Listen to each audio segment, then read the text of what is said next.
ওয়ালিদ ইবনু আমরের সূত্রে বর্ণিত, তিনি বলেন, মৃত ব্যক্তি কবরের সর্বপ্রথম যে বিষয়টি অনুভব করবে তা হলো তার দুপায়ের নিকট একটি নড়াচড়া। তখন সে বলবে, তুমি কে? সে উত্তর দেবে, আমি তোমার আমল। ইয়াজিদ ইবনু রাক্কাশী বলেন, আমার নিকটে সংবাদ পৌঁছেছে যে মৃত ব্যক্তিকে যখন তার কবরে রাখা হবে তখন তার আমলসমূহ তাকে ঘিরে রাখবে। অতঃপর আল্লাহ তাআলা তাকে কথা বলার শক্তি দেবেন। তখন সে বলবে, হে কবরের নিঃসঙ্গ বান্দা, তোমার অন্তরঙ্গ বন্ধু ও পরিবার পরিজন তোমাকে ছেড়ে চলে গেছে, সুতরাং আজ আমরা ছাড়া তোমার কোনো সঙ্গে নেই। আতা ইবনু ইয়াসার সূত্রে বর্ণিত, তিনি বলেন, যখন মৃত ব্যক্তিকে তার কবরে রাখা হবে তখন সর্বপ্রথম যে জিনিসটি তার নিকট আসবে তা হলো তার আমল। উহা তার বাম রানে আঘাত করবে, অতঃপর বলবে, আমি তোমার আমল। তখন সে বলবে, কোথায় আমার পরিবার পরিজন, সন্তান সন্ততি, আত্মীয় স্বজন এবং আল্লাহ তাআলা আমাকে যা দান করেছিলেন? আমল বলবে, তুমি তোমার পরিবার পরিজন, সন্তান সন্ততি, আত্মীয় স্বজন এবং আল্লাহ তাআলা তোমাকে যা দান করেছিলেন সবকিছুই তোমার পেছনে ছেড়ে এসেছ, আর তোমার সঙ্গে আমি ব্যতীত আর কেউ তোমার কবরে প্রবেশ করেনি। সে বলবে, হায়, যদি আমি আমার পরিবার পরিজন, সন্তান সন্ততি, আত্মীয় স্বজন এবং আল্লাহ তাআলা আমাকে যা দান করেছিলেন সবকিছুর উপর তোমাকে প্রাধান্য দিতাম, কেননা আমার সঙ্গে তুমি ছাড়া আর কেউ প্রবেশ করেনি। আতা ইবনু ইয়াসার সূত্রে বর্ণিত, তিনি বলেন, রাসূল সাল্লাল্লাহু আলাইহি ওয়াসাল্লাম ওমর ইবনুল খাত্তাবকে বলেন, হে ওমর, তোমার কেমন অবস্থা হবে যখন তুমি মৃত্যুবরণ করবে, অতঃপর তোমার পরিবার পরিজন কবর খননের জন্য চলে যাবে, আর তোমার জন্য 3.5 হাত প্রশস্ত ও 1.5 হাত চওড়া জায়গা পরিমাপ করবে।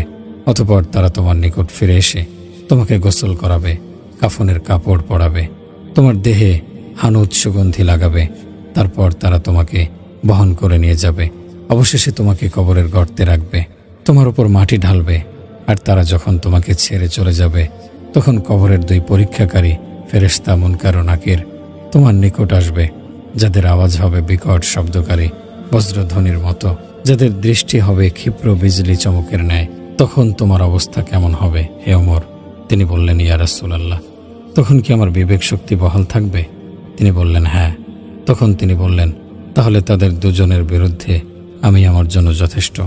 আবুল হাজ্জাজ শিমালি বলেন, রাসূল সাল্লাল্লাহু আলাইহি সাল্লাম ইরশাদ করেছেন, মৃত ব্যক্তিকে যখন কবরে রাখা হয় তখন কবর তাকে বলে, আফসোস তোমার জন্য, তুমি কি জানো না যে আমি পরীক্ষার ঘর, অন্ধকারের গৃহ, একাকিত্বের নিবাস ও কীট পতঙ্গের বাসস্থান? হে আদম সন্তান, তোমাকে কিসে ধোকায় ফেলেছিল যখন তুমি আমার উপর দিয়ে দাম্ভিকতার সঙ্গে চলাফেরা করেছ? অতএব সে যদি নেককার হয় তাহলে কবরের উত্তরদাতা তার পক্ষ থেকে জবাব দেবে। সে বলবে, তোমার কি মনে হয় যদি সে সৎ কাজের আদেশ দেয় এবং অসৎ কাজে নিষেধ করে? তখন কবর বলবে, নিশ্চয়ই আমি তখন তার জন্য সবুজ শ্যামলে রূপান্তরিত হব, তার দেহে নূরে পরিবর্তিত হবে এবং তার রূহ আল্লাহ পর্যন্ত উপরে উঠবে। আব্দুল্লাহ ইবনে উবাইদ সূত্রে বর্ণিত, তিনি বলেন, আমার নিকটে সংবাদ পৌঁছেছে যে রাসূলুল্লাহ সাল্লাল্লাহু আলাইহি সাল্লাম ইরশাদ করেছেন, নিশ্চয়ই মৃত ব্যক্তি কবরে বসে এবং যারা তার পেছনে পেছনে চলে সে তাদের পদধ্বনি শুনতে পায়, আর সর্বপ্রথম কবরের পূর্বে কোনো কিছুই তার সঙ্গে কথা বলে না। কবর বলবে, হে আদম সন্তান, আফসোস তোমার জন্য, তুমি কি আমাকে ভয় করনি এবং আমার সংকীর্ণতা ও সংকটে, আমার দুর্গন্ধ ও ভয়াবহতায় এবং আমার কীট পতঙ্গ পোকামাকড়ে আতঙ্কিত হওনি? আমাকে এসবের জন্য প্রস্তুত করা হয়েছে, অতএব তুমি আমার জন্য কি প্রস্তুতি নিয়েছ? উবাইদ ইবনে উমাইর বলেন, যখন কোনো ব্যক্তি মৃত্যুবরণ করে তখন যে কবরে তাকে দাফন করা হয় সেই কবর তাকে ডেকে বলে, আমি অন্ধকার, একাকিত্ব ও নির্জনতার গৃহ। অতএব তুমি যদি তোমার জীবদ্দশায় আল্লাহ পাকের অনুগত থাকো তাহলে আজ আমি তোমার জন্য দয়া ও রহমত, আর তুমি যদি তোমার প্রতিপালকের অবাধ্য হও তাহলে আমি তোমার উপর শাস্তি ও বিপদ। আমি এমন গৃহ যে আমার নিকট আপন রবের অনুগত হয়ে প্রবেশ করে সে আনন্দিত হাস্যোজ্জ্বল হয়ে আমার থেকে বের হয়, পক্ষান্তরে যে আমার নিকট অবাধ্য হয়ে প্রবেশ করে সে বিধ্বস্ত হয়ে বের হয়। হযরত জাবের রাদিয়াল্লাহু আনহু থেকে অবিচ্ছিন্ন সূত্রে বর্ণিত, তিনি বলেন, নিশ্চয়ই কবরের একটি জিহ্বা রয়েছে যার দ্বারা সে কথা বলে। সে বলে, হে আদম সন্তান, কিভাবে তুমি আমাকে ভুলে গিয়েছিলে? তুমি কি জানতে না যে আমি ভয়াবহতার গৃহ, একাকিত্বের নিবাস, পোকামাকড়ের বাসস্থান ও সংকীর্ণতার ঘর? তবে আল্লাহ তাআলা যদি কারো জন্য প্রশস্ত করে দেন সেটা ভিন্ন কথা। ওমর ইবনে জর বলেন, যখন মুমিন ব্যক্তি তার কবরে প্রবেশ করে, যখন জমিন তাকে ডেকে বলে, তুমি কি অনুগত না অবাধ্য? সে যদি নেককার হয়, তাহলে কবরের এক প্রান্ত থেকে একজন আহ্বান করে বলে, তুমি তার জন্য সবুজ শ্যামলে রূপান্তরিত হও, তুমি তার জন্য রহমত হয়ে যাও। সে আল্লাহ পাকের কতই না উত্তম বান্দা ছিল এবং কতই না উত্তম বান্দাকে তোমার নিকট প্রেরণ করা হয়েছে। তখন জমিন বলে, এখন সে মর্যাদা ও সম্মান লাভের উপযুক্ত হয়েছে। মুহাম্মদ ইবনে সাবিহ বলেন, আমাদের নিকটে সংবাদ পৌঁছেছে যে যখন কোনো ব্যক্তিকে তার কবরে রাখা হয়, অতঃপর তাকে শাস্তি দেয়া হয় বা সে কোনো কষ্টকর বিষয়ের সম্মুখীন হয়, তখন তার মৃত প্রতিবেশীরা তাকে ডেকে বলে, দুনিয়ায় স্বীয় ভাইদের পেছনে থাকা এ ব্যক্তি, আমাদের মাঝে কি তোমাদের জন্য কোনো উপদেশ ছিল না? আমরা তোমার পূর্বে কবরে চলে আসাতে তোমার জন্য কি কোনো চিন্তার খোরাক ছিল না? তুমি কি দেখোনি যেখানে আমাদের আমলসমূহ বিচ্ছিন্ন হয়ে গেছে এবং দুনিয়াতে তোমার আমল করার অবকাশ ছিল? তাহলে কেন ছুটে যাওয়া বিষয়ের সংশোধন করলে না? কবরের ভূমিগুলো তাকে ডেকে বলবে, ভূপৃষ্ঠে ধোঁকা ও প্রতারণার শিকার হে ব্যক্তি, তোমার পরিবার পরিজনের মধ্যে যারা ভূগর্ভে চলে গেছে, তাদের মাধ্যমে তুমি কেন উপদেশ গ্রহণ করলে না? দুনিয়া যাদেরকে ইতিপূর্বে ধোঁকায় ফেলেছিল, অতঃপর তাদেরকে মৃত্যুর নির্ধারিত সময়ে কবরে টেনে নেওয়া হয়েছে। এমত অবস্থায় তুমি তাদেরকে জানাজার খাটে বহন করতে দেখেছ। তাদের প্রিয় বন্ধুরা তাদেরকে এমন গৃহের দিকে আহ্বান করেছিল যা ব্যতীত কোনো বিকল্প নেই। ইবনে জুবাইর সূত্রে বর্ণিত, তিনি জাবের ইবনে আবদুল্লাহকে কবরের দুই পরীক্ষাকারী ফেরেশতা সম্পর্কে জিজ্ঞাসা করলেন। তখন তিনি বললেন, আমি রাসূল সাল্লাল্লাহু আলাইহি সাল্লামের নিকট শুনেছি, তিনি ইরশাদ করেছেন, নিশ্চয়ই এই উম্মতকে তাদের কবরে পরীক্ষা করা হবে। অতএব যখন মুমিন ব্যক্তিকে তার কবরে প্রবেশ করানো হবে এবং তার সাথী সঙ্গীগণ তার থেকে চলে যাবে, তখন বিকট শব্দকারী একজন ফেরেশতা তার নিকট আসবে।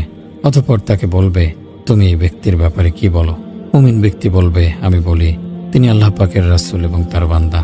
জাবের ইবনে আবদুল্লাহ সূত্রে বর্ণিত, তিনি বলেন, রাসূল সাল্লাল্লাহু আলাইহি ওয়াসাল্লাম বলেছেন, যখন মুমিন ব্যক্তিকে তার কবরে প্রবেশ করানো হয়, তখন সূর্যাস্তের সময় তার সামনে সূর্যের প্রতিকৃতি তুলে ধরা হয়। অতঃপর সে বসে তার দো চোখ মুছতে থাকে এবং বলে, তোমরা আমাকে ছেড়ে দাও, আমি নামাজ আদায় করব। হযরত ইবনে ওমর রাদিয়াল্লাহু আনহু সূত্রে বর্ণিত আছে যে একদা রাসূল সাল্লাল্লাহু আলাইহি সাল্লাম কবরের পরীক্ষাকারী দুই ফেরেশতার কথা আলোচনা করলেন। তখন ওমর রাদিয়াল্লাহু আনহু বললেন, ইয়া রাসূলুল্লাহ, তখন কি আমাদের বিবেক শক্তি আমাদেরকে ফিরিয়ে দেওয়া হবে? রাসূল সাল্লাল্লাহু আলাইহি সাল্লাম বললেন, নাআম কাহাই আতিকুমুল ইয়াউম ফাকালা উমারু বিফিহিল হাজারু, তোমাদের অবস্থা এখন যেমন আছে তেমনই থাকবে। তখন তিনি বললেন, তার মুখে পাথর অর্থাৎ তাকে লাজবাব করে দেওয়া হবে। হযরত আবু সাঈদ খুদরি রাদিয়াল্লাহু আনহু সূত্রে বর্ণিত, তিনি বলেন, আমি রাসূল সাল্লাল্লাহু আলাইহি সাল্লামের সঙ্গে একটি জানাজায় শরীক হলাম।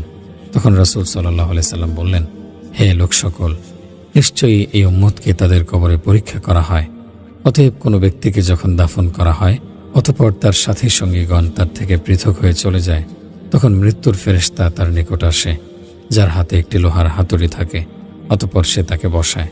হযরত আবু হুরায়রা রাদিয়াল্লাহু আনহু বলেন, রাসূল সাল্লাল্লাহু আলাইহি সাল্লাম ইরশাদ করেছেন, যখন মৃত ব্যক্তিকে কবর দেয়া হয়, তখন কুৎসিত চেহারা ও নীল বর্ণের চক্ষু বিশিষ্ট দুজন ফেরেশতা তার নিকটে আসে, যাদের একজনের নাম মুনকার, অপরজনের নাম নাকির। অতঃপর তারা তাকে বলে, তুমি এই ব্যক্তির ব্যাপারে কি বলতে? তখন সে দুনিয়ায় যা বলতো তাই বলবে, যে তিনি আল্লাহ পাকের বান্দা ও তার রাসূল। আমি সাক্ষ্য দিচ্ছি যে আল্লাহ তাআলা ব্যতীত কোনো উপাস্য নেই এবং মুহাম্মদ সাল্লাল্লাহু আলাইহি ওয়াসাল্লাম তার বান্দা ও রাসূল। তখন তারা বলবে, আমরা জানতাম তুমি এই কথাই বলবে। অতঃপর তার কবরকে তার জন্য 70 হাত লম্বা ও 70 হাত চওড়া করে দেয়া হবে এবং তার জন্য তার কবরটি আলোকিত করা হবে। অতঃপর তাকে বলা হবে, তুমি ঘুমাও। সে বলবে, আমি কি আমার পরিবারের নিকট প্রত্যাবর্তন করব এবং তাদেরকে এই সংবাদ দেব? তারা বলবে, তুমি সেই নবদুলহানের মতো ঘুমাও, যাকে তার পরিবারের সবচেয়ে প্রিয় ব্যক্তি ব্যতীত কেউ জাগ্রত করে না। অবশেষে আল্লাহ তাআলা তাকে তার শয্যা থেকে পুনরুত্থিত করবেন। পক্ষান্তরে সে যদি মুনাফিক হয়, তাহলে বলবে, আমি লোকদেরকে যেমন বলতে শুনেছিলাম তেমনই বলেছি, আমি জানি না তিনি কে। তখন তারা বলবে, আমরা জানতাম যে তুমি এমনটি বলবে। অতঃপর জমিনকে বলা হবে, তুমি তার উপর মেলে যাও, ফলে জমিন তার উপর মেলে যাবে। অতঃপর তার পাঁজরের হাড়গুলি একটি অপরটিতে প্রবেশ করবে। সে কবরে এভাবে শাস্তি পেতে থাকবে। অবশেষে আল্লাহ তাআলা তাকে তার শয্যা থেকে পুনরুত্থিত করবেন। হযরত আবু হুরায়রা রাদিয়াল্লাহু আনহু সূত্রে বর্ণিত, তিনি বলেন, যখন মৃত ব্যক্তিকে তার কবরে রাখা হবে তখন তার নেক আমলগুলি তার নিকট আসবে এবং তাকে ঘিরে রাখবে। অতঃপর কবরের ফেরেশতা যদি তার মাথার দিক থেকে তার নিকট আসে তখন কোরআন তেলাওয়াতে গিয়ে আসবে। ফেরেশতা যদি তার পায়ের দিক দিয়ে আসে তাহলে তার কিয়াম নামাজে দণ্ডায়মান থাকা এগিয়ে আসবে। ফেরেশতা তার হাতের দিক থেকে আসলে দুহাত বলবে, আল্লাহর কসম, সে আমাদেরকে দান সদকা ও দোয়ার জন্য প্রসারিত করত। অতএব আমাদের দিক থেকে তার নিকট তোমাদের পৌঁছার কোনো পথ নেই। আর ফেরেশতা যদি তার মুখের দিক দিয়ে আসে তাহলে তার জিকির ও রোজার সামনে এসে দাঁড়াবে।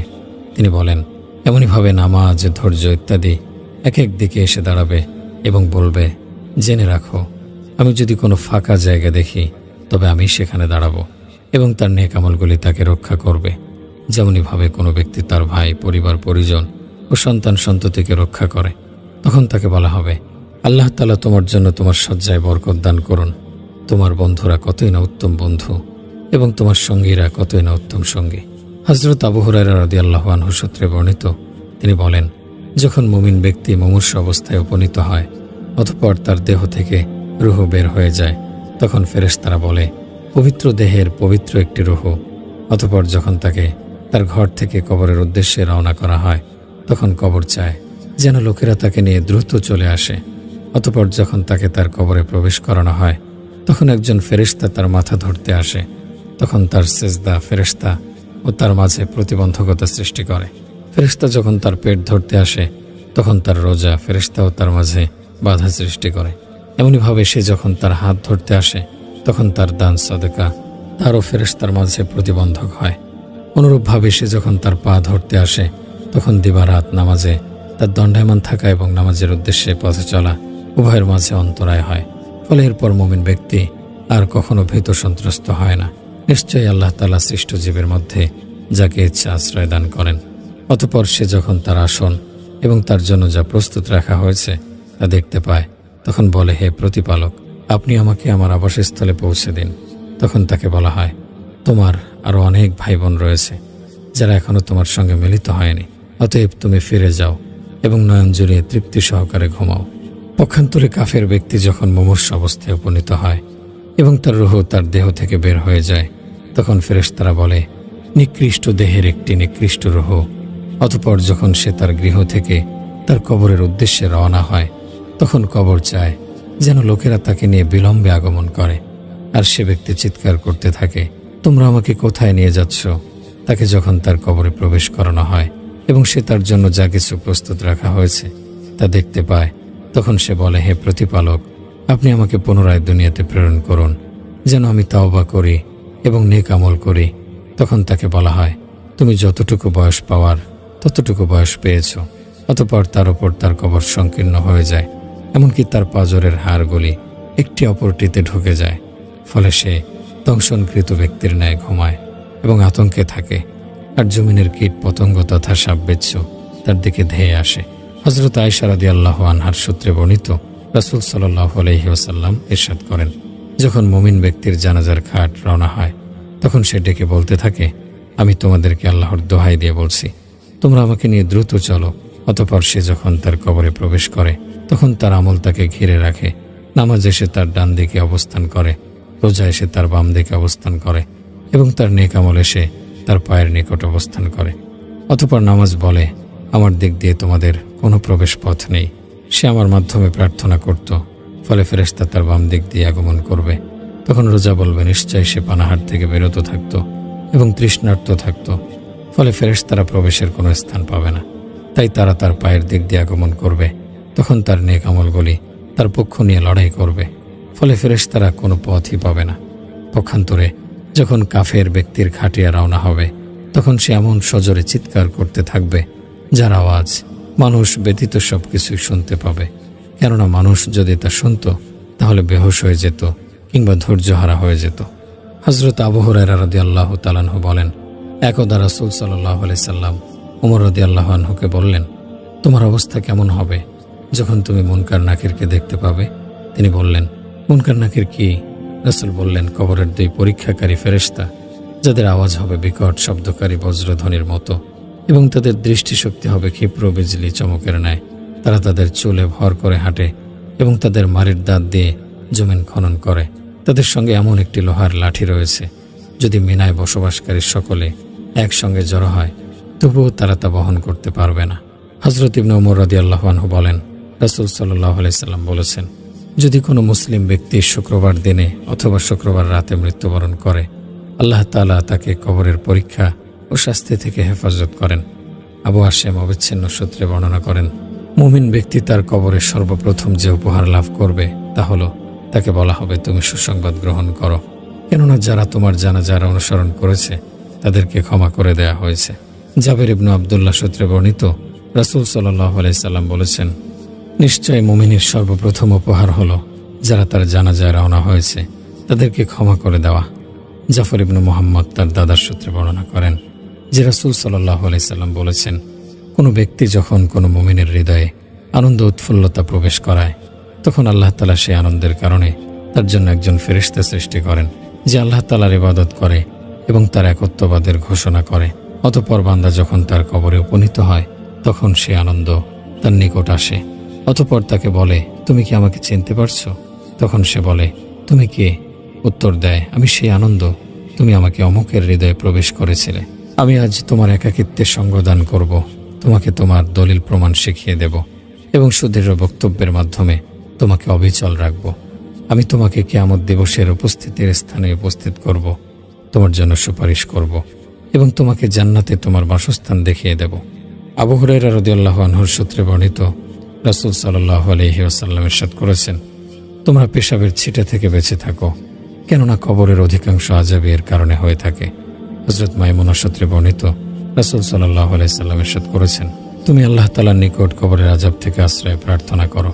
নিশ্চয়ই কবরের সবচেয়ে কঠিন শাস্তির কারণ গীবত এবং পেশাবের ফোঁটা। আমর ইবনে শুরাহবিলের সূত্রে বর্ণিত, তিনি বলেন, একদা জৈনক ব্যক্তি মৃত্যুবরণ করল। লোকদের প্রবল ধারণা তার মধ্যে আল্লাহ পাকের ভয় ভীতি ছিল।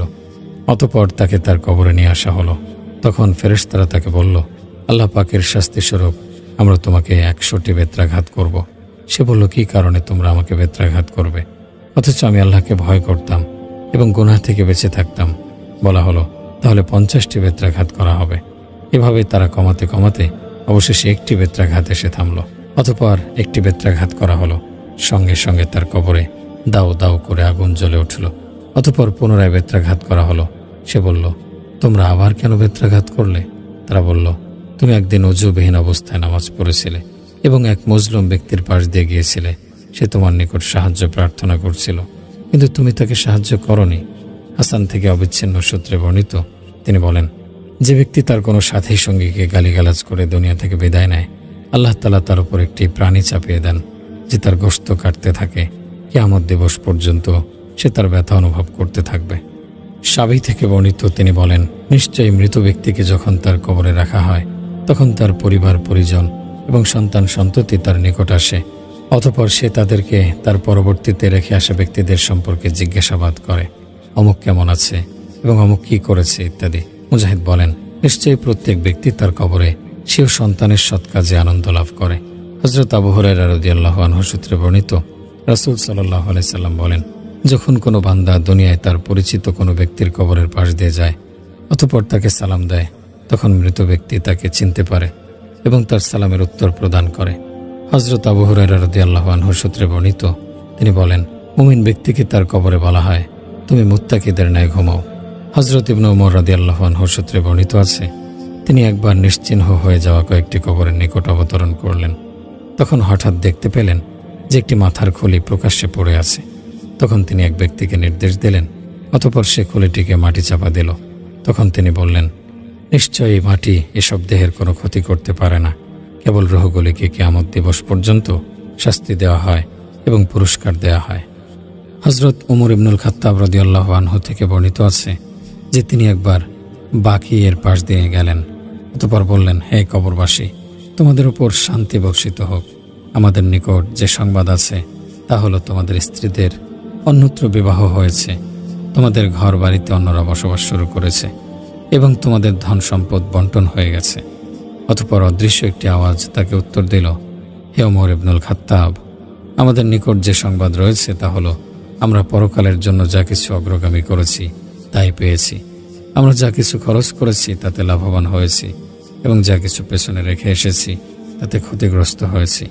হাসান বলেন, যে ব্যক্তি কবরস্থানে প্রবেশ করে অতঃপর বলে, হে আল্লাহ, হে জীর্ণশীর্ণ মরদেহের প্রতিপালক এবং সেসব পুরাতন হাড্ডিসমূহের পালনকর্তা যেগুলি আপনার প্রতি ঈমান আনয়ন অবস্থায় দুনিয়া ত্যাগ করেছে, আপনি তাতে আপনার পক্ষ থেকে রূহ এবং আমার পক্ষ থেকে সালাম পৌঁছে দিন।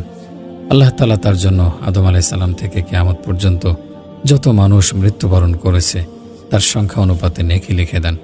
হযরত আবু হুরায়রা রাদিয়াল্লাহু আনহু বলেন, যে ব্যক্তি কবরস্থানে প্রবেশ করে এবং কবরবাসীদের জন্য ক্ষমা প্রার্থনা করে এবং মৃতদের জন্য রহমত কামনা করে, সে যেন তাদের জানাজায় উপস্থিত হলো এবং তাদের জানাজা নামাজে শরীক হলো। হযরত ওমর রাদিয়াল্লাহু আনহু বলেন, একবার আমরা রাসূল সাল্লাল্লাহু আলাইহি সাল্লামের সঙ্গে কবরস্থানের উদ্দেশ্যে রওনা হলাম। অতঃপর তিনি একটি কবরের পাশে বসলেন। আমি লোকদের মধ্যে সবচেয়ে নিকটে ছিলাম। এটা আমেনা বিনতে ওয়াহাবের কবর। আমি আমার প্রতিপালকের নিকট তা জিয়ারতের অনুমতি প্রার্থনা করেছি। অতঃপর তিনি আমাকে জিয়ারতের অনুমতি দিয়েছেন। হযরত আলী রাদিয়াল্লাহু আনহুর সূত্রে বর্ণিত, আমি তোমাদেরকে কবরসমূহ জিয়ারত করতে নিষেধ করেছিলাম, এখন তোমরা তা জিয়ারত করো, কেননা তা তোমাদেরকে পরকালের কথা স্মরণ করিয়ে দেয়। তবে তোমরা মন্দ কথাবার্তা বলবে না এবং বিলাপ করবে না। হযরত বুরাইদা রাদিয়াল্লাহু আনহা থেকে বর্ণিত, একবার রাসূল সাল্লাল্লাহু আলাইহি ওয়াসাল্লাম অস্ত্র শস্ত্রে আবৃত 1000 অশ্বারোহী সঙ্গে নিয়ে তার মায়ের কবর জিয়ারত করেছেন। অতঃপর তাকে সেদিনের চেয়ে অধিক ক্রন্দনকারী কখনো দেখা যায়নি। ইবনু আবি মুলাইকা সূত্রে বর্ণিত, হযরত আয়েশা রাদিয়াল্লাহু আনহা একদিন কবরস্থান থেকে আগমন করলেন। আমি বললাম, হে উম্মুল মুমিনিন, আপনি কোত্থেকে এসেছেন? তিনি বললেন, আমার ভাই আব্দুর রহমানের কবর থেকে। আমি বললাম, রাসূল সাল্লাল্লাহু আলাইহি সাল্লাম কি এ থেকে নিষেধ করেননি? তিনি বললেন, হ্যাঁ, নিষেধ করেছিলেন। অতঃপর তিনি তার অনুমতি দিয়েছেন। হযরত আবু যর রাদিয়াল্লাহু আনহু অবিচ্ছিন্ন সনদে বর্ণনা করেন, তুমি কবর জিয়ারত করো, কেননা তা আখিরাতকে স্মরণ করিয়ে দেয়, এবং মৃতদেরকে গোসল করাও, কেননা প্রাণশূন্য দেহের পরিচর্যা করা তাৎপর্যপূর্ণ মর্মস্পর্শী উপদেশ। ইবনু আবি মুলাইকা অবিচ্ছিন্ন সূত্রে বর্ণনা করেন, তোমরা মৃতদেরকে জিয়ারত করো, তাদেরকে সালাম দাও এবং তাদের প্রতি দরুদ পাঠ করো। রাসূল সাল্লাল্লাহু আলাইহি ওয়াসাল্লাম বলেন, যে ব্যক্তি প্রত্যেক জুমার দিন তার পিতামাতা উভয়ের কিংবা কোনো একজনের কবর জিয়ারত করে, তার গুনাহসমূহ ক্ষমা করে দেয়া হয় এবং তাকে নেককার ও সদাচরণকারী হিসেবে গণ্য করা হয়। ইবনু শিরিন অবিচ্ছিন্ন সূত্রে বর্ণনা করেন, কোনো ব্যক্তির পিতামাতা যদি এমন অবস্থায় মারা যায় যে সে তাদের প্রতি জুলুম নির্যাতনকারী, অতঃপর সে পিতামাতার মৃত্যুর পর তাদের জন্য দোয়া করে, আল্লাহ তাআলা তাকে সদাচরণকারী ও নেককারদের মধ্যে গণ্য করেন। সালমান বলেন, নিশ্চয়ই মুমিনদের রূহ জমিনের একটি বেষ্টনীতে থাকে, তা যেখানে ইচ্ছা সেখানে ঘুরে বেড়ায়, আর কাফেরদের নফস একটি কারাগারে আবদ্ধ থাকে। মালিক ইবনু আনাস বলেন, আমার নিকটে সংবাদ পৌঁছেছে যে মুমিনদের রূহগুলি উন্মুক্ত ছাড়া থাকে, তা যেখানে ইচ্ছা সেখানে যেতে পারে। আব্দুল্লাহ ইবনু আমর ইবনুল আস থেকে বর্ণিত আছে যে একবার তাকে মুমিনদের রূহ সম্পর্কে জিজ্ঞাসা করা হলো, যখন তারা মৃত্যুবরণ করে তখন রূহগুলি কোথায় থাকে? তিনি বললেন, রূহগুলি আরশের ছায়ার নিচে শুভ্র পাখির আকৃতিতে থাকে, আর কাফেরদের রূহগুলি সপ্তম জমিনে থাকে। যখন কোনো মুমিন ব্যক্তি মৃত্যুবরণ করে তখন তাকে অন্যান্য মুমিনদের পাশ দিয়ে নিয়ে যাওয়া হয়। এমত অবস্থায় তারা তাকে ডাকতে থাকে। অতঃপর তারা তাদের কোনো সাথী সম্পর্কে তাকে জিজ্ঞাসা করে। সে যদি বলে সে তো মৃত্যুবরণ করেছে, তারা বলে তাহলে তাকে নিচে নিয়ে যাওয়া হয়েছে। আর যদি কোনো কাফের মৃত্যুবরণ করে তখন তাকে সর্বনিম্ন জমিনে অবতরণ করানো হয়। অতঃপর তারা তাকে কোনো ব্যক্তি সম্পর্কে জিজ্ঞাসা করে। সে যদি বলে সে তো মারা গেছে, তখন তারা বলে তাহলে তাকে উপরে নিয়ে যাওয়া হয়েছে। হযরত আলী রাদিয়াল্লাহু আনহু বলেন, মুমিনদের রূহগুলি জমজম কূপে থাকে। ওয়াহাব ইবনে মুনাব্বিহ বলেন, যখন মুমিনদের রূহ কবজ করা হয় তখন তা একজন ফেরেশতার নিকট উঠিয়ে নেওয়া হয়, যার নাম রুমিয়েল। তিনি মুমিনদের রূহ সংরক্ষণের দায়িত্বে নিয়োজিত। আবান ইবনু সালাবা জৈনক আহলে কিতাব থেকে বর্ণনা করেন যে ফেরেশতা কাফেরদের রূহ সংরক্ষণের দায়িত্বে নিয়োজিত, তার নাম দোমা। মুগিরা ইবনু মিকশাম বলেন, যখন হাসান ইবনুল হাসান মৃত্যুবরণ করলেন তখন তার স্ত্রী তার কবরের পাশে একটি তাঁবু স্থাপন করলেন এবং সেখানে 1 বছর অবস্থান করলেন। অতঃপর তাঁবুটি তুলে ফেলা হলো। তখন তারা এক অদৃশ্য আওয়াজকারীকে বলতে শুনলেন, হায়, তারা যা হারিয়েছে তাকে ফিরে পেয়েছে। অপরজন তার উত্তরে বলল, বরং তারা নিরাশ হয়ে প্রত্যাবর্তন করেছে। ইয়াহিয়া ইবনু আব্দুর রহমান তার দাদার সূত্রে বর্ণনা করেন যে নিশ্চয়ই কবরবাসীরা একে অপরকে চিনতে পারবে। হযরত আবু যর রাদিয়াল্লাহু আনহু বলেন, রাসূল সাল্লাল্লাহু আলাইহি সাল্লাম বলেছেন, তুমি মৃতদের জানাজা নামাজ আদায় করো, হয়তো তা তোমাকে চিন্তিত করবে। নিশ্চয়ই চিন্তিত ব্যক্তি আল্লাহ পাকের ছায়াতলে আশ্রয় লাভ করবে। আল্লাহ তাআলা আমাদেরকে এই আলোচনা থেকে উপদেশ গ্রহণ করে অন্ধকার ও পোকামাকড়ের ঘর কবরের যথাযথ প্রস্তুতি গ্রহণের তৌফিক দান করুন। আমিন। আসসালামু আলাইকুম ওয়া রাহমাতুল্লাহি ওয়া বারাকাতুহু। প্রিয় পরিণতি চ্যানেলের বন্ধুরা, আশা করি আল্লাহ পাকের অশেষ মেহেরবানিতে আপনারা সকলেই ভালো আছেন। মুমিনের নিরাপদ ঘর। মাসরুক বলেন, মুমিনের জন্য কবরের চেয়ে উত্তম কোনো ঘর নেই। সে তাতে দুনিয়ার যাবতীয় দুশ্চিন্তা ও টেনশন থেকে আরামে থাকে এবং আল্লাহ পাকের শাস্তি থেকে নিরাপদ থাকে। বিশর ইবনুল হারিস বলেন, কবর কতই না উত্তম বাসগৃহ ওই ব্যক্তির জন্য যে আল্লাহ পাকের আনুগত্য করেছে। আবু গাতফান আল মুররি বলেন, ওমর রাদিয়াল্লাহু আনহু বলেন, ইয়া রাসূলুল্লাহ, আমাদেরকে যদি কখনো ভয় দেখানো হয় তবে আমরা আতঙ্কিত হই, তাহলে কবরের অন্ধকার ও তার সংকীর্ণতায় আমাদের অবস্থা কেমন হবে? তখন রাসূল সাল্লাল্লাহু আলাইহি ওয়াসাল্লাম বললেন, মৃত্যুর পর বান্দা কেবল সে অবস্থায় পুনরুত্থিত হবে যে অবস্থায় তার রূহ ছিনিয়ে নেওয়া হয়েছে। ওয়াহাব ইবনে মুনাব্বিহ বলেন, একবার ঈসা আলাইহিস সালাম একটি কবরের সম্মুখে দাঁড়ানো ছিলেন। তার সঙ্গে অনুসারীরাও ছিল। তার এক মৃত সাথীকে যখন কবরে নামানো হচ্ছিল, তখন অন্যান্য সঙ্গীরা কবরের নির্জনতা ও ভয়াবহতা, অন্ধকারাচ্ছন্নতা ও সংকীর্ণতার কথা আলোচনা করছিল। তখন ঈসা আলাইহিস সালাম বললেন, তোমরা তোমাদের মাতৃগর্ভে এর চেয়ে অতি সংকীর্ণ স্থানে ছিলে। অতঃপর যখন আল্লাহ পাক প্রশস্ত করাকে পছন্দ করলেন, তখন প্রশস্ত করে দিলেন। আবু আলী আমাকে একটি কবিতা আবৃত্তি করে শুনিয়েছেন। তারা তার কবরে মাটি ঢেলে দিল, অতঃপর তার থেকে পৃথক হয়ে চলে গেল এবং তার কৃতকর্মের জন্য তাকে ছেড়ে দিল। সে যখন আমাদের ছেড়ে চলে গেল, তখন উচ্চস্বরে বিলাপকারীরা তাকে বাধা দেয়নি। অতঃপর লোকেরা তার ধন সম্পদ বন্টন করে নিল। আর রিয়াশি আব্বাস ইবনুল ফরজ কবর সম্পর্কে বলেন, মৃতদের গৃহগুলি দুঃখ কষ্ট উস্কে দিচ্ছে। ঘরগুলি দৃষ্টিগোচর হলে হৃদয়ে বিষণ্ণতা সৃষ্টি হয়। এগুলি এমন গৃহ, যখন তুমি আহ্বান করবে তোমার আহ্বানে সাড়া দেবে না, আর তোমার জন্য এটা কষ্টকর যে তোমার আহ্বানে সাড়া দেয়া হয় না। রিয়াশি থেকে বর্ণিত, তিনি বলেন, আমরা যাকে ডাকছি সে মৃত অবস্থায় কিভাবে আমাদের ডাকে সাড়া দেবে, অথচ পাথুরে ভূমি ও মাটি তাকে গ্রাস করে ফেলেছে। ইব্রাহিম আল আসবাহানি কবিতা আবৃত্তি করেছেন, যার অর্থ হল, আল্লাহ তার সমগ্র সৃষ্টিজীবকে পুনরুজ্জীবিত করা পর্যন্ত আমি দাঁড়িয়েই থাকব। তুমি নিকটে থাকা সত্ত্বেও তোমার সঙ্গে সাক্ষাতের আশা করা যায় না। প্রতিটি দিবস ও রজনীতে তোমার দেহের পচন বৃদ্ধি পাচ্ছে। তোমার দেহের যেমন পচন হচ্ছে, তেমনি তুমি আমাদের হৃদয় থেকেও বিস্মৃত হয়ে যাচ্ছ, অথচ তুমি ছিলে প্রাণপ্রিয় বন্ধু।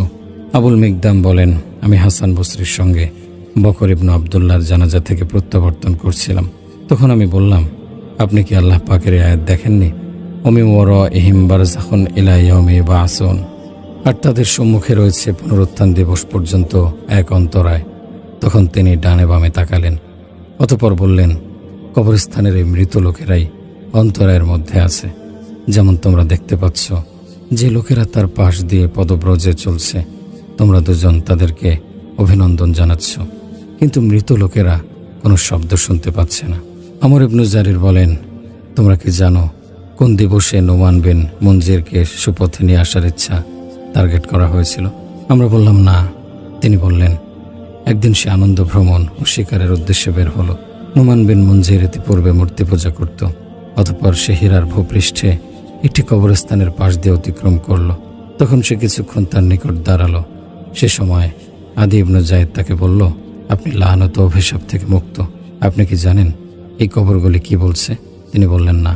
সে বলল, কবরগুলি বলছে, হে ভূপৃষ্ঠে অশ্বারোহণে বিচরণকারী পরিশ্রমী লোকেরা, তোমরা এখন যেমন আছো আমরাও এক সময় তেমন ছিলাম, আর আমরা এখন যেমন আছি এক সময় তোমরাও তেমনই হবে। তখন তিনি বললেন, এই কথাটি আমাকে পুনরায় বলল। অতঃপর সে তা পুনরায় বলল। ফলে নোমান ভারাক্রান্ত কোমল হৃদয় নিয়ে প্রত্যাবর্তন করলেন। অতঃপর কয়েকদিন পর তিনি আবার বের হলেন এবং একটি কবরস্থানের নিকট কিছুক্ষণ দাঁড়ালেন। তখন আদি তাকে বলল, আপনি লানত অভিশাপ থেকে নিরাপদ। আপনি কি জানেন এই কবরগুলি কি বলছে? তিনি বললেন, এরা কি বলছে? সে বলল, এরা বলছে, কত উষ্ঠারোহী আমাদের আশপাশে বিশ্রামের জন্য উঠ বসিয়েছে, যারা স্বচ্ছ সুপেয় পানি দিয়ে মদ্যপান করত। অতপর কালের বিবর্তনে তারা ধ্বংস হয়ে গেছে। আর এভাবেই যুগের পালাবদলে এক অবস্থার পর আরেক অবস্থার আগমন ঘটে। তিনি তাকে পুনরায় কবিতাটি আবৃত্তি করতে বললেন। সে পুনরায় আবৃত্তি করে শোনালো। অতপর তিনি খ্রিস্ট ধর্ম গ্রহণ করে সেখান থেকে প্রত্যাবর্তন করলেন এবং উক্ত ধর্মের ওপর থাকা অবস্থায় তিনি মৃত্যুবরণ করেন। উমর ইবনে উসমান আত-তাইমি বলেন, আমার পিতা ওবায়দুল্লাহ ইবনে ওমর থেকে কয়েকটি কবিতা শুনেছেন। অতপর তিনি তাকে বলেছেন যে কবিতাগুলি আপনার ভাতিজার জন্য লিখে দিন। ফলে ওবায়দুল্লাহ তা আমার জন্য লিখে দিলেন এবং আমার পিতা আদি ইবনে জায়েদের কয়েকটি কবিতা নিয়ে আমার সঙ্গে সাক্ষাৎ করলেন। কবিতাগুলি এই: আমাদের পূর্বে বহু জাতি এবং মুসা আলাইহিস সালামের সম্প্রদায়ের অনেক প্রজন্ম অতিবাহিত হয়েছে। বনু ইসরায়েল তাদের অন্তর্ভুক্ত ছিল। তারা মৃত্যুর ভয়ে বিভিন্ন দেশে ঘুরে বেরিয়েছে এবং ভূপৃষ্ঠের সব জায়গায় প্রদক্ষিণ করেছে। অতপর যে সম্প্রদায় থেকে তাদেরকে সৃষ্টি করা হয়েছে শেষে তাদের কাছে আশ্রয় নিয়েছে এবং স্তূপীকৃত বালিমাটি থেকে দূরত্বে অবস্থান করেছে। তুমি কি দেখতে পাও যে তাদের উপর প্রবাল হাওয়া ও উত্তরের বায়ু আগমনের জন্য সমতল সুপ্রশস্ত কোনো প্রবেশপথ অবশিষ্ট আছে? মুফাজ্জল বিন গাসসান বলেন, একদা এক ব্যক্তি খননকৃত একটি কবরের পাশ দিয়ে অতিক্রম করলেন। অতপর বললেন, এটা মুমিনের কতই না উত্তম শয্যাস্থল। আব্দুর রহমান বিন আবদুল্লাহ আল খুজাই বলেন, একবার জুলকারনাইন এমন এক সম্প্রদায়ের নিকট আসলেন। মানুষ পৃথিবীতে যত কিছু উপভোগ করে তার কিছুই তাদের নিকট ছিল না। তারা জীবদ্দশায় নিজেদের কবর খনন করত। প্রত্যহ সকালে ওই কবরগুলি দেখাশোনা এবং ঝাড়ু দিয়ে পরিষ্কার পরিচ্ছন্ন করত আর কবরের নিকটেই নামাজ আদায় করত। তারা কেবল শাকসবজি আহার করত, যেমন চতুষ্পদ জীবজন্তু ভক্ষণ করে থাকে। তাদেরকে তাদের বাদশাহ জমিনের উদ্ভিদ ও শাকসবজি থেকে জীবিকা নির্বাহ আবশ্যক করে দিয়েছিলেন। তাই জুলকারনাইন তাদের বাদশার নিকট এ বিষয়টি জানতে দূত মারফত সংবাদ পাঠালেন। দূত এসে বাদশাকে বলল, আপনি জুলকারনাইনের প্রস্তাবে সাড়া দিন। বাদশাহ বললেন, আমি তার মুখাপেক্ষী নই। ফলে জুলকারনাইন নিজেই বাদশার কাছে এসে বললেন, আমি আপনার নিকট দূত প্রেরণ করেছিলাম, কিন্তু আপনি আমার নিকট আসতে অস্বীকৃতি জানিয়েছেন, তাই আমি নিজেই আপনার নিকট এলাম। তখন বাদশাহ বললেন, আমি যদি আপনার মুখাপেক্ষী হতাম তবে আমি আপনার নিকট যেতাম। জুলকারনাইন বললেন, ব্যাপার কি? আমি আপনাদেরকে যে অবস্থায় দেখছি ইতিপূর্বে কোনো জাতিকে সে অবস্থায় দেখিনি। তারা বলল, সে অবস্থাটি কি? তিনি বললেন, তোমাদের তো দুনিয়াও নেই এবং দুনিয়ার উপভোগ্য কোনো বস্তুও নেই। তোমরা কি স্বর্ণরূপা গ্রহণ করে তা দ্বারা সম্ভোগ লাভ করতে পারো না? তারা বলল, আমরা তা অপছন্দ করি, কেননা যাকে এইসব উপভোগ্য বস্তু দান করা হয় তার নফসে আরও উৎকৃষ্ট বস্তুর প্রতি আগ্রহী হয়ে ওঠে এবং তার চেয়ে উত্তম বস্তু কামনা করতে থাকে। অতপর তিনি প্রশ্ন করলেন, ব্যাপার কি? তোমরা কবর খনন করো, অতপর যখন সকাল হয় তখন তা দেখাশোনা করো, তা পরিষ্কার পরিচ্ছন্ন করো এবং তার সন্নিকটে নামাজ আদায় করো। তারা বলল, আমরা এই কাজ করি কেননা যখন আমরা কবরের দিকে দৃষ্টিপাত করি অতপর দুনিয়ার প্রতি আশা ও লোভ করি, তখন আমাদের কবরগুলি সেই লোভ থেকে আমাদেরকে বিরত রাখে। তিনি বলেন, আমি দেখেছি যে তোমরা জমিনের শাকসবজি ব্যতীত কোনো খাদ্য গ্রহণ করো না। তোমরা কি চতুষ্পদ গবাদি পশু লালন পালন করতে পারো না? তোমরা তার দুধ দহন করতে পারো, তাতে আরোহণ করতে পারো এবং তা দ্বারা অন্যান্য উপকার লাভ করতে পারো। তারা বলল, আমাদের উদরকে এসব পশুর সমাধিস্থল বানিয়ে ফেলা আমরা অপছন্দ করি এবং জমিনের উদ্ভিদ ও শাকসবজির মধ্যেই আহারের পর্যাপ্ততা রয়েছে মনে করি। আদম সন্তানের জন্য নিম্নতম জীবন ধারণ পরিমাণ খাবারই যথেষ্ট। যে খাদ্য সীমা অতিক্রম করে তা যে খাবারই হোক আমরা তার কোনো স্বাদ অনুভব করি না। অতপর ওই সম্প্রদায়ের বাদশাহ একটি মাথার খুলি হাতে নিয়ে বললেন, হে জুলকারনাইন, আপনি কি জানেন এই লোকটি কে? তিনি বললেন, না, কে এই ব্যক্তি? বাদশাহ বললেন, সে পৃথিবীর বাদশাহদের মধ্যে একজন বাদশাহ ছিল। আল্লাহ তাআলা তাকে পৃথিবীবাসীর ওপর আধিপত্য ক্ষমতা দান করেছিলেন। অতপর সে ভয়াবহ জুলুম, অত্যাচার, নির্যাতন, নিপীড়ন ও সীমা লঙ্ঘন করেছে। যখন আল্লাহ তার এমন কৃতকর্ম দেখলেন তখন তার ব্যাপারে মৃত্যুর ফয়সালা করলেন। ফলে সে ভূপাতিত প্রস্তরখণ্ডের ন্যায় হয়ে গেল। অবশেষে আল্লাহ পাক তার কৃতকর্ম গণনা করে রাখলেন যাতে পরকালে তাকে শাস্তি প্রদান করেন।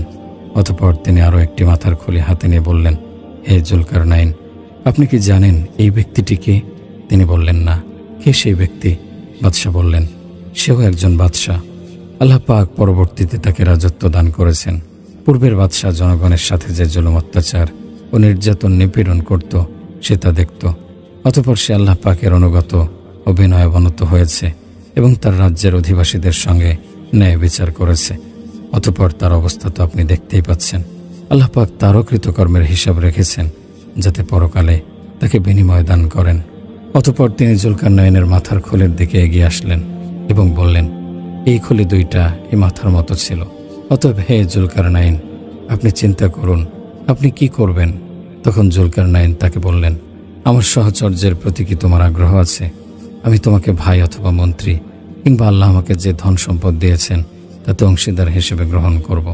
বাদশাহ বললেন, আমি এবং আপনি একই স্থানে থাকা সমীচীন হবে না এবং আমাদের একসঙ্গে থাকা উচিত হবে না। জুলকারনাইন তাকে বললেন, কেন? তিনি বললেন, কারণ লোকেরা সবাই আপনার শত্রু এবং আমার বন্ধু। তিনি বললেন, এটা কি জন্য? বাদশাহ বললেন, আপনার হাতে যে রাজত্ব ও ধন সম্পদ রয়েছে তার কারণে তারা আপনার সঙ্গে শত্রুতা পোষণ করবে। পক্ষান্তরে আমি এমন কাউকে পাই না যে আমার সঙ্গে শত্রুতা পোষণ করবে, কারণ আমি সম্পদকে প্রত্যাখ্যান করেছি, সেই সাথে আমি দুস্থ, অভাবী ও স্বল্প বস্তুর মালিক। এ কথা শুনে জুলকারনাইন সেখান থেকে চলে গেলেন। আবু হাশেম আর রুম্মানি বলেন, আমার নিকট সংবাদ পৌঁছেছে যে জুলকারনাইন পূর্ব পশ্চিম দিগন্তে ভ্রমণ করেছেন। একবার তিনি এমন এক ব্যক্তির পাশ দিয়ে অতিক্রম করলেন যার সঙ্গে একটি লাঠি ছিল, আর সে এর দ্বারা মৃতদের হাড্ডিসমূহের পরিণতি দেখতেন। জুলকারনাইন যখন কোনো স্থানে আগমন করতেন তখন সেখানকার লোকজন তার নিকট আসত এবং তারা তার কাছে নানান প্রয়োজনীয় জিনিস চাইত। তবে এই লোকটি তার নিকট যায়নি। এতে জুলকারনাইন বিস্মিত হয়ে তার নিকট এসে বললেন, তুমি কেন আমার নিকটে আসনি এবং আমার কাছে কেন কোনো কিছু চাওনি? সে জবাবে বলল, আপনার কাছে আমার কোনো প্রয়োজন নেই। আমি বিশ্বাস করি যদি আপনি আমার মুখাপেক্ষী হন তবে আপনি আমার কাছে আসবেন। অতঃপর জুলকারনাইন তাকে প্রশ্ন করলেন, তুমি কোন জিনিসের পরিণতি দেখতে পাও? সে বলল, মৃতদের হাড্ডিসমূহের। 40 বছর যাবৎ আমি এই কাজ করছি। আমি কথা জানার চেষ্টা করছি যে কে সম্ভ্রান্ত আর কে নিচু বংশের, কেননা বিষয়টি আমার কাছে অস্পষ্টই রয়ে গেছে। তখন জুলকারনাইন তাকে বললেন, আমার সহচর্য গ্রহণের এবং আমার সঙ্গে থাকার ব্যাপারে তোমার কি আগ্রহ আছে? সে বলল, আপনি যদি আমাকে একটি বিষয়ের গ্যারান্টি ও নিশ্চয়তা দিতে পারেন তবেই আমি আপনার সহচর্য লাভ করব। জুলকারনাইন বললেন, সেটা কি? সে বলল, যখন আমার মৃত্যু আসবে তখন মৃত্যুর হাত থেকে আমাকে রক্ষা করবেন। জুলকারনাইন বললেন, এটা কি করে সম্ভব? আমি তা পারব না। সে বলল, তাহলে আপনার সহচর্য গ্রহণের আমার কোনো প্রয়োজন নেই। সাইদ বিন আবু হিলাল থেকে বর্ণিত, তার নিকট সংবাদ পৌঁছেছে যে জুলকারনাইন ভ্রমণকালে একটি শহরে প্রবেশ করলেন, আর শহরের বাসিন্দারা তার চতুর্দিকে জড়ো হলো। নারী, পুরুষ ও শিশুরা তার বাহনটির দিকে তাকিয়ে দেখছিল। এদিকে শহরের ফটকে যেন বৃদ্ধ লোক নিজস্ব কাজে ব্যস্ত। জুলকারনাইন তার পাশ দিয়ে গেলেন, কিন্তু বৃদ্ধ লোকটি তার দিকে ফিরেও তাকালো না। এতে জুলকারনাইন বেশ আশ্চর্য হয়ে তার নিকট দূত পাঠিয়ে ডেকে এনে তাকে বললেন, ব্যাপারটা কি? শহরের লোকজন সমবেত হয়ে উৎসুক দৃষ্টিতে আমার বাহন দেখল, একমাত্র তোমার কি হলো? সে বলল, আপনি যে স্বাচ্ছন্দ্যাবস্থায় আছেন তাতে আমি মোটেও মুগ্ধ হইনি, কারণ আমি এক বাদশা এবং এক নিঃস্ব হতদরিদ্রকে একই দিনে মৃত্যুবরণ করতে দেখেছি। কয়েকদিন পর তাদের উভয়ের ব্যাপারে আমি অবগত হয়েছি যে তাদের গোশতগুলি দেহ থেকে পৃথক পৃথক হয়ে গেছে, হাড়গুলি সংকুচিত হয়ে মাটির সাথে মিশে গেছে। ফলে কে বাদশা আর কে নিঃস্ব অসহায় তা আমি চিনতে পারলাম না। তাই আপনার রাজত্বে আমি মুগ্ধ হইনি। এ ঘটনার পর জুলকারনাইন যখন সে শহর থেকে বের হলেন তখন তাকে সে শহরের খলিফা নিযুক্ত করলেন। কুরাইশ গোত্রের এক শাইখ বর্ণনা করেন যে একবার বাদশাহ ইস্কান্দার একটি শহরের পাশ দিয়ে অতিক্রম করছিলেন, যে শহরটিতে একই বংশের 7 জন বাদশাহ পর্যায়ক্রমে রাজত্ব পরিচালনা করেছেন এবং সবাই মৃত্যুবরণ করেছেন। তখন তিনি শহরের লোকদের নিকট জানতে চাইলেন যে বাদশাগণ এই শহরের রাজত্ব পরিচালনা করেছেন তাদের বংশধরের মধ্যে কেউ কি জীবিত আছে? লোকেরা বলল, হ্যাঁ, একজন ব্যক্তি আছে যে সর্বদা কবরস্থানে থাকে। অতঃপর তাকে ডেকে আনা হলো। ইস্কান্দার তাকে জিজ্ঞেস করলেন, কোন জিনিস তোমায় কর্দবশ কবরস্থানে পড়ে থাকতে উদ্বুদ্ধ করেছে? সে বলল, আমি রাজা বাদশাদের হাড় এবং প্রজাদের হাড় পৃথক করতে চেয়েছিলাম, কিন্তু বাদশাদের হাড় এবং প্রজা ভূতের হাড় একই রকম দেখতে পেলাম। অতঃপর ইস্কান্দার তাকে বললেন, তোমার কি আগ্রহ আছে যে আমার অনুসরণ করবে? তাহলে আমি তোমার মাধ্যমে তোমার পিতৃপুরুষদের রাজত্ব গৌরব পুনরুত্থিত করে দেব। যদি তোমার বুকে সাহস ও হিম্মত থাকে। সে বলল, যদি আপনার নিকট আমার চাওয়া পাওয়া ও কাঙ্ক্ষিত বস্তু থাকে, তবে আমার হিম্মত ও সাহস ইস্পাত কঠিন সুদৃঢ় পাবেন। তিনি বললেন, তোমার কাঙ্ক্ষিত বস্তু কি? সে বলল, এমন জীবন যাতে কোনো মৃত্যু নেই, এমন যৌবন যাতে কোনো বার্ধক্য নেই, এমন ধনাঢ্যতা যাতে কোনো দরিদ্রতা নেই, এবং এমন আনন্দ যাতে কোনো কষ্ট নেই। তিনি বললেন, এটা তো সম্ভব নয়। সে বলল, তাহলে আপনি আপনার পথে চলুন এবং আমাকে আমার পথে চলতে দিন। আমি আমার কাঙ্ক্ষিত বস্তু এমন সত্তার কাছ থেকে অনুসন্ধান করে নেব যার নিকট তা আছে এবং যিনি তা দেওয়ার ক্ষমতা রাখেন। তখন ইস্কান্দার বললেন, আমি পৃথিবীতে যত মানুষ দেখেছি, এই লোকটি তাদের মধ্যে সবচেয়ে জ্ঞানী ও জ্ঞানময়। নুয়াইম বিন সালামাহ থেকে বর্ণিত আছে যে তিনি মাইয়িতের কবরে মাটি ফেলার সময় প্রথমবার বলতেন বিসমিল্লাহ, আল্লাহর নামে। দ্বিতীয়বার বলতেন আল মুলকু লিল্লাহ, রাজত্ব ক্ষমতা একমাত্র আল্লাহর। এবং তৃতীয়বার বলতেন লা শারীকা লাহ, তার কোনো অংশীদার নেই। আব্দুর রহমান ইবনু মাইসারা বলেন, এক ব্যক্তির আমলনামার হিসাব নেওয়া হলো। তখন তার গুনাহের পাল্লা নেকির পাল্লার চেয়ে উপরে উঠে গেল। অতঃপর লোকটি এ বিষয়ে চিন্তা করতে লাগলো। তখন হঠাৎ তার মনে হলো যে সে কবরে 3 বার মাটি নিক্ষেপ করেছিল, তাই তার নেক কাজের পাল্লা ভারী হয়ে নিচে নেমে গেছে এবং গুনাহের পাল্লা হালকা হয়ে উপরে উঠে গেছে। ফাইজ বিন ইসহাক বলেন, ফুজাইল আমাকে বলেছেন, তুমি কি চিন্তা করেছ যদি সমগ্র পৃথিবী তোমার হয়ে যেত, অতঃপর তোমাকে বলা হতো তুমি তা ছেড়ে দাও, এখন তোমাকে কবরে রাখা হবে, তবে তুমি কি সেটা করতে পারতে? ফাইজ বিন ইসহাক বলেন, ফুজাইল আমাকে বলেছেন, হায় আফসোস, বিষয়টা কি এমন নয় যে তুমি মৃত্যুবরণ করবে এবং তোমার পরিবার পরিজন ও ধন সম্পদ থেকে তোমাকে বের করে দেয়া হবে, অতঃপর তুমি একাকী কবর ও তার সংকীর্ণ স্থানে আশ্রয় নেবে। তারপর তিনি বলেন, ফামা লাহু মিন কুওয়াতিন ওয়ালা নাসির, সেখানে তার কোনো শক্তি ও সাহায্যকারী থাকবে না। অতঃপর বলেন, তুমি যদি এটাও না বোঝো, তাহলে ভূপৃষ্ঠে তোমার চেয়ে নির্বোধ কোনো প্রাণী নেই। হামিদ ইবনু আহমদ ইবনু ওসাইদ বলেন, আমি একদিন আলী ইবনু জাবালার হাত ধরে আবুল আতাহিয়ার নিকট আসলাম। আমরা তাকে গোসলখানায় পেলাম। আমরা তার জন্য অপেক্ষা করতে লাগলাম। তিনি বিলম্ব না করেই আমাদের নিকট চলে আসলেন। অতঃপর ইব্রাহিম ইবনু মুকাতিল ইবনু সাহল তার নিকট উপস্থিত হলেন। তিনি সুজ্জ্বল বর্ণের ছিলেন। অতঃপর আবুল আতাহিয়া তার দিকে গভীর দৃষ্টিতে তাকালেন এবং তার উপমা বর্ণনা করে বলতে লাগলেন, হে সুজ্জ্বল ও সুশ্রী চেহারার অধিকারীগণ, অবশ্যই তোমরা মৃত্যুবরণ করবে এবং সুজ্জ্বল চেহারাগুলি মাটির নিচে পচে যাবে। হামিদ বলেন, অতঃপর আলী ইবনু জাবালা সামনে এগিয়ে এসে বললেন, হে মাটির জন্য স্বীয় যৌবনকে লালন পালনকারী, তুমি লিখে রাখো, অচিরেই দেহের পচন যৌবনের সুগন্ধি নিয়ে খেলা করবে। হে সুরক্ষিত উজ্জ্বল চেহারার অধিকারীগণ এবং তরতাজা সুঠাম দেহের ধারক বাহকগণ। হামিদ বলেন, অতঃপর আবুল আতাহিয়া বললেন, হে হামিদ, এবার তুমিও কিছু বলো।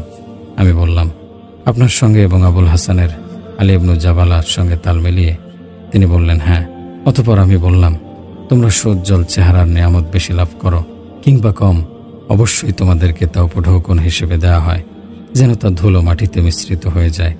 অতীত ঘটনাবলী তোমাকে সাথী সঙ্গী ও বন্ধুদের বিচ্ছেদের সঠিক সংবাদ দিয়েছে। তাদেরকে সুজ্জ্বল ও সুশ্রী চেহারার নিয়ামত দেয়া হয়েছিল, কিন্তু তোমরা চেহারাকে যেভাবে মেকআপের মাধ্যমে সুরক্ষিত করো, তা কেবল ধুলো মাটিতে মিশ্রিত হওয়ার জন্যই। আর তোমরা স্বাচ্ছন্দ্যময় পোশাক পরিধান করো, কেননা কবরের গর্তে যাবতীয় পোশাক থেকে তোমাদেরকে বিবস্ত্র করা হবে। তোমরা যখন যুবকদেরকে দেখতে পাও যে তারা যৌবনের সজীবতা দ্বারা সৌন্দর্য ও উজ্জ্বলতা লাভ করতে ব্যস্ত, তখন তারা কিভাবে যুদ্ধের ময়দানে শাহাদাতের মৃত্যুবরণ করবে? আবু মুহাম্মদ নাখাই বলেন, আসসাম বিন আলী একদিন তার সাথী সঙ্গীদের সাথে থাকা অবস্থায় হঠাৎ কেঁপে উঠলেন। তখন একজন তাকে বলল, কি ব্যাপার, তোমার কি হয়েছে? তিনি বললেন, আমার কবরের কথা স্মরণ হয়েছে। হিশাম আদ-দাস্তাওয়াই বলেন, আমি মাঝে মধ্যে মৃত ব্যক্তির কথা চিন্তা করি। যখন তাকে কাফনের কাপড়ে পেঁচানো হয়, তখন তার অবস্থা কেমন হয়, অতঃপর তা দ্বারা নিজে উপদেশ গ্রহণ করি। আবু বকর নাহশালী থেকে বর্ণিত আছে যে তিনি একটি জানাজায় উপস্থিত হলেন, আর যখন মৃত ব্যক্তিকে দাফন করা হলো, তখন তার পরিবার পরিজন কাঁদতে লাগল।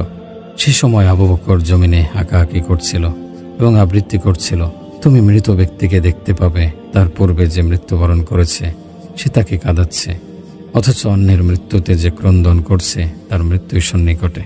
মোহাম্মদ বিন খালফ বলেন, আমি আমার পিতাকে বলতে শুনেছি, আমরা ইবনু শাম্মাকের সঙ্গে এক মৃত ব্যক্তিকে দাফন করে ফিরে আসি। এ সময় ইবনু শাম্মাক আবৃত্তি করতে লাগলেন, আমার আত্মীয় স্বজন আমার কবরের পাশ দিয়ে এমনভাবে চলে যায় যেন আমার আত্মীয় স্বজন আমাকে চেনেই না। উকবা আল বাজ্জার বলেন, আমি এক গ্রাম্য ব্যক্তিকে একটি জানাজা নিয়ে যাওয়া দেখে বলতে শুনেছি, মোবারকবাদ ও অভিনন্দন হে মৃত ব্যক্তি। তখন আমি বললাম, তুমি কিসের ভিত্তিতে তাকে অভিনন্দন জানাচ্ছ? বলল, আমি কেন এমন ব্যক্তিকে অভিনন্দন জানাবো না যাকে মহা ক্ষমাশীল ও সর্বোত্তম আপ্যায়নকারীর উত্তম নিরাপত্তা ও সান্নিধ্যের দিকে নিয়ে যাওয়া হচ্ছে। কেমন যেন ওই মুহূর্তটি ছাড়া এ কথার মর্ম আমি আর বুঝিনি। হযরত আবু দারদা রাদিয়াল্লাহু তাআলা আনহু বলেন, নিশ্চয়ই এই অস্থায়ী দুনিয়া ও চিরস্থায়ী আখিরাতের মধ্যে তোমাদের জন্য মহা উপদেশ রয়েছে। তোমরা মৃতদের জিয়ারত করো, কিন্তু মৃতরা তোমাদের জিয়ারত করে না।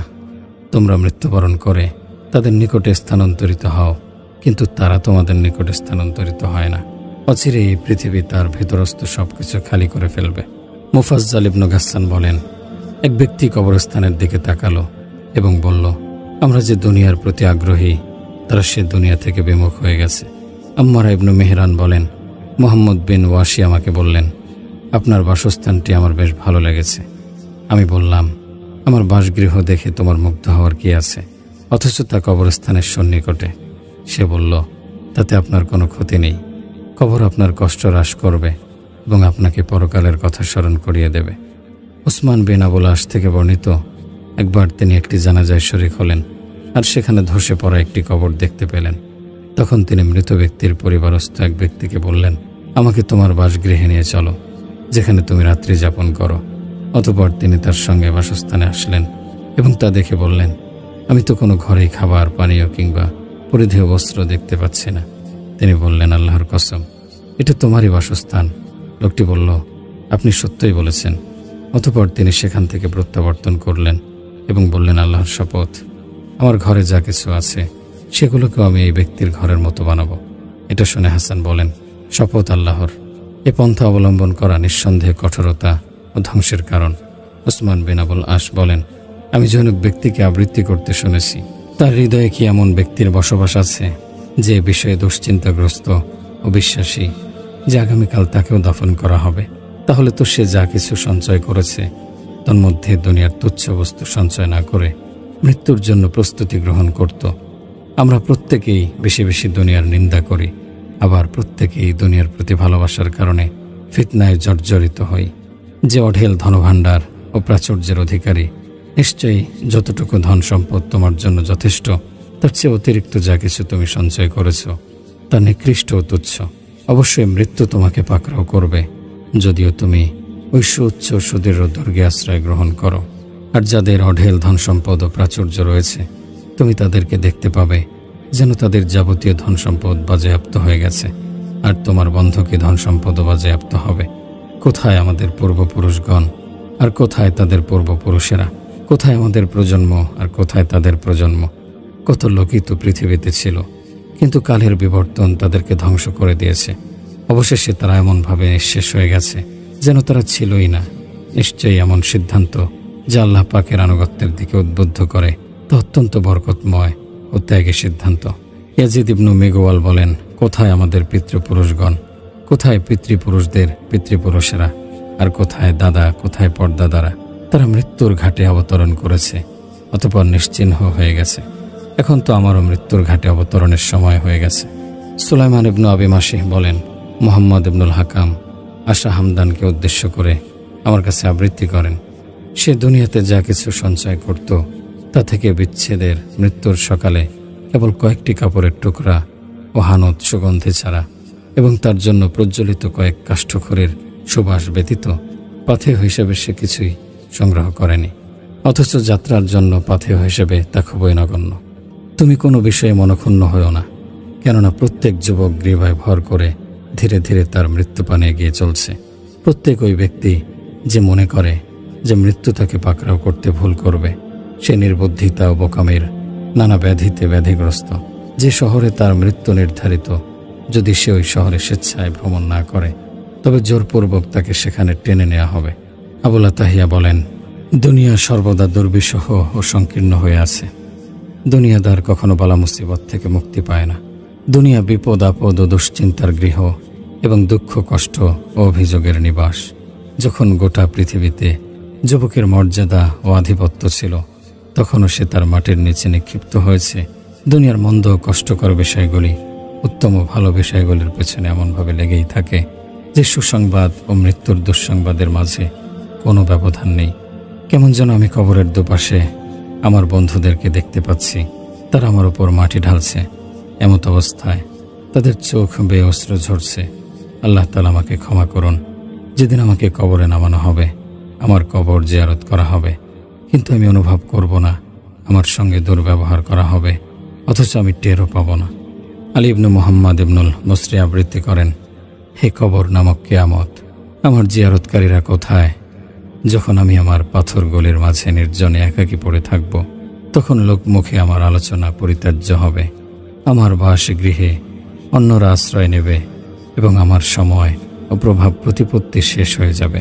আবু জাফর আল কুরাশি আবৃত্তি করেন, হে কবরের বাসিন্দা, যখন তুমি কবরে বসবাস শুরু করো, তখন তোমার দু চোখ ঘুরিয়ে দেখো মাটি নিক্ষেপকারীরা কি করছে।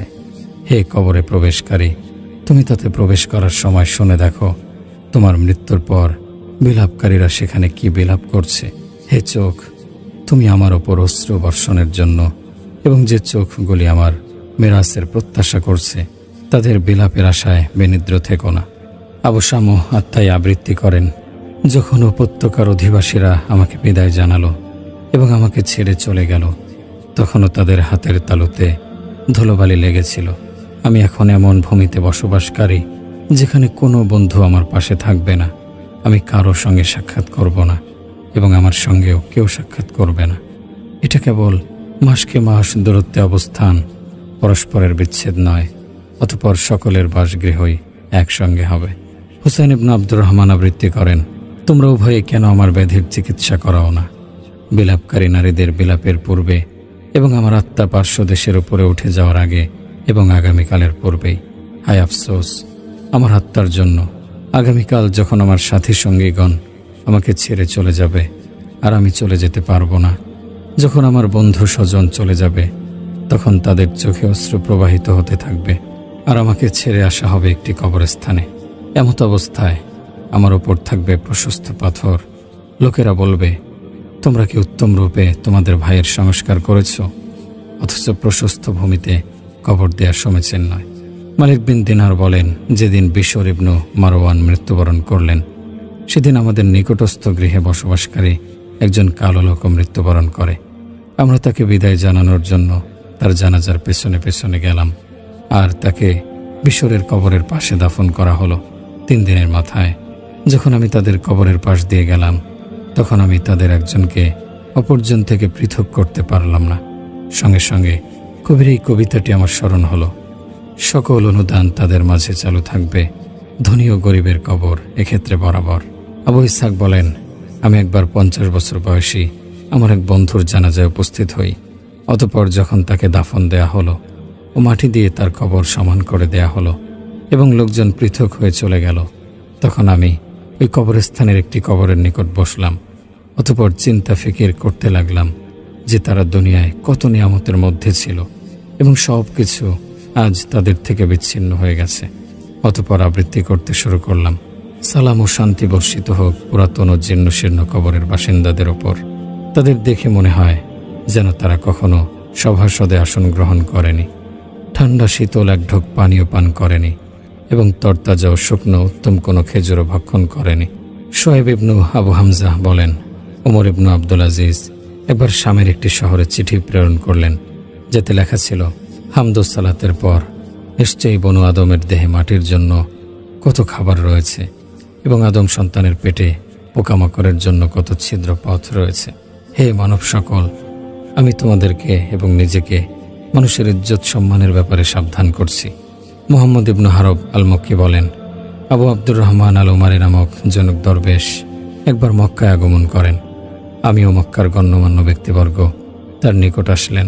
বর্ণনাকারী বলেন, অতঃপর তিনি স্বীয় মাথা উত্তোলন করে কাবা শরীফকে বেষ্টন করে রাখা উঁচু উঁচু প্রাসাদের দিকে তাকিয়ে উচ্চস্বরে বলে উঠলেন, হে উঁচু উঁচু সুদীর্ঘ প্রাসাদে বসবাসকারীরা, তোমরা নির্জন ও ভয়াবহ কবরের অন্ধকারাচ্ছন্নতাকে স্মরণ করো। হে স্বাচ্ছন্দ্য ও ভোগবিলাসে মত্ত লোকেরা, তোমরা কবরের পোকামাকড় পোজ এবং মাটিতে দেহের পচনের কথা স্মরণ করো।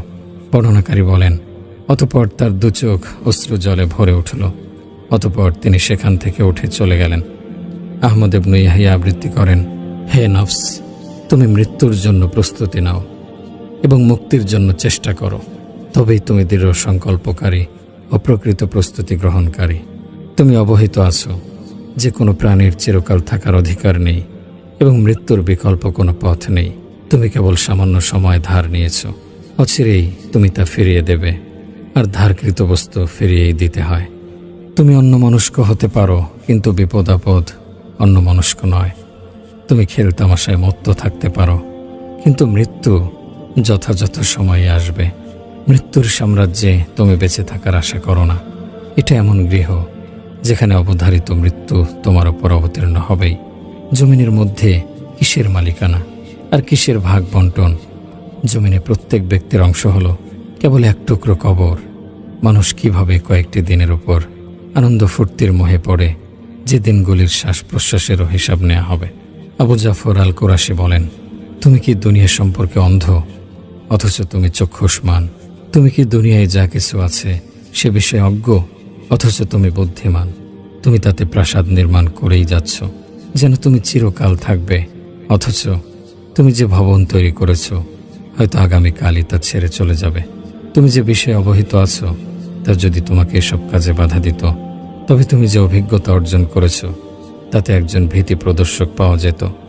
যখন তোমার দু চোখ সরাসরি কোনো বিষয় প্রত্যক্ষ করেছে, তখন তার জন্য স্বতন্ত্রভাবে কোনো সংবাদদাতার প্রয়োজন নেই যে দুনিয়ায় বেঁচে থাকা সামান্য। তোমার যা মনে চায় তুমি তাই করো, তবে সাবধান, ভোগবিলাসে মত্তদের বাসগৃহ সেই কবর। আলী ইবনে মুহাম্মদ হুতবা ইবনে মুহাম্মদ আলাদাবেকে উদ্দেশ্য করে আবৃত্তি করেন, হায় আফসোস আমার সম্প্রদায়ের জন্য যারা কালের দুর্যোগ ও দুর্বিপাকে বিধ্বস্ত। আফসোস ওই ব্যক্তির জন্য যে নিজের অজান্তেই নিজেকে ধ্বংস করছে। আরও আফসোস সেই ভূপৃষ্ঠের জন্য যে কত নিকার লোককে ভূগর্ভে ধারণ করেছে, অতঃপর সৌজ্জ্বল মরিচিকাময় জনশূন্য মরুভূমিতে তাদেরকে মাটি চাপা দিয়েছে।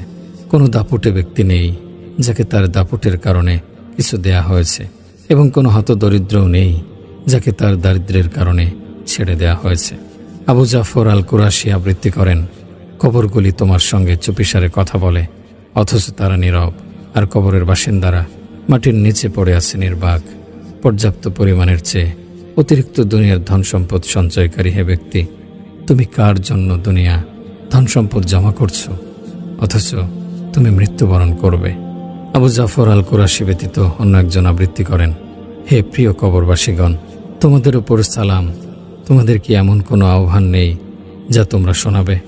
এমন কোনো প্রশ্ন কি নেই যার উত্তর তোমরা আমাদের কাছে আশা করবে? এমন কোনো প্রয়োজন কি নেই যা তোমরা প্রার্থনা করবে? তোমরা একটা সময় আনন্দচিত্তে ভূপৃষ্ঠে বসবাস করেছ, অতঃপর কিছু কাল বিলম্ব না হতেই অবশেষে তোমরা এখন ভূগর্ভে বসবাস করছো, আর দুনিয়াবাসীর জন্য দুনিয়াতে আনন্দ উপভোগ রেখে এসেছ। তোমরা দীর্ঘকাল দুনিয়ার ফিতনা ও হাঙ্গামার উপাসনায় মত্ত ছিলে। ইতিপূর্বে তোমরা আমাদের মতোই মানুষ ছিলে, কিন্তু তোমরা দুনিয়ার প্রতি বিশ্বাস রাখতে এবং তাকেই সর্বোত্তম মনে করতে।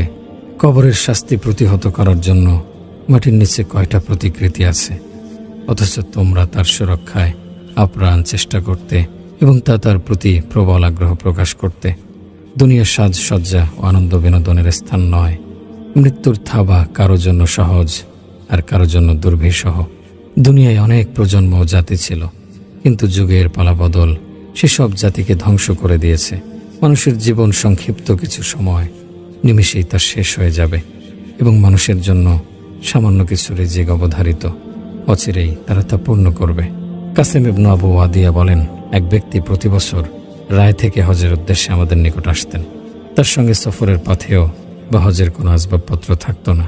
মাঝে মধ্যে তার সঙ্গে একজন কর্মঠ লোক বা একজন ছাত্র থাকত। বর্ণনাকারী বলেন, তিনি আমার নিকট একটি ঘটনা বর্ণনা করেন। তিনি বলেন, আমার কন্যাদেরকে দুগ্ধদানকারিণী একজন বাদী ছিল যে অগ্নি পূজা করত। একদিন সে মারা গেল। তখন তাকে পাথরের তৈরি খ্রিস্টানদের কবরে ফেলে আসা হলো। তখন আমার কন্যারা তার মৃত্যু শোকে কাঁদছিল। আমি এই দুশ্চিন্তায় মাগরিব ঈশার মাঝামাঝি সময়ে বাইরে গেলাম। এমত অবস্থায় আকাশে চাঁদ উদিত হলো। আমি হেলান দিয়ে চাঁদের দিকে তাকিয়ে রইলাম। একবার হঠাৎ আমি পাথরের তৈরি কবরটির দিকে তাকিয়ে দেখতে পেলাম যে কবর থেকে কি যেন একটা বের হয়ে আমার কাছে আসছে। অতঃপর যখন তা আমার নিকটবর্তী হলো, তখন দেখতে পেলাম সে মেয়েটি, যার চেহারা কালো হয়ে গেছে, চোখ দুটি নীল বর্ণ ধারণ করেছে, মাথার চুলগুলি এলোমেলো হয়ে আছে। অবশেষে সে আমার সামনে এসে থামল এবং বলল, হে মুহাম্মদের উম্মত, তোমাদের জন্য সুসংবাদ, তোমরা সবাই জান্নাতে। অগ্নিপূজকদের আগুনে এমনভাবে সিলমোহর মেরে দেওয়া হয়েছে যে তাদের দেহের রং কালো হয়ে গেছে, তাদের চোখ নীল বর্ণের হয়ে গেছে এবং তাদের চুলগুলি বিক্ষিপ্ত ও এলোমেলো হয়ে গেছে। অতঃপর সে ফিরে গেল এবং পাথরের তৈরি কবরে নেমে গেল, আর আমি তার দিকে তাকিয়েই রইলাম। অতঃপর আমি আমার পরিবারের নিকট আসলাম এবং তাদেরকে বিষয়টি অবহিত করলাম। ফলে তারা তার উপর ক্রন্দন থেকে বিরত রইল। আবু আবদুল্লাহ বলেন, আমি কাসেমকে এই ঘটনাটি বর্ণনা করতে শুনেছি, আর তিনি আমার মামা।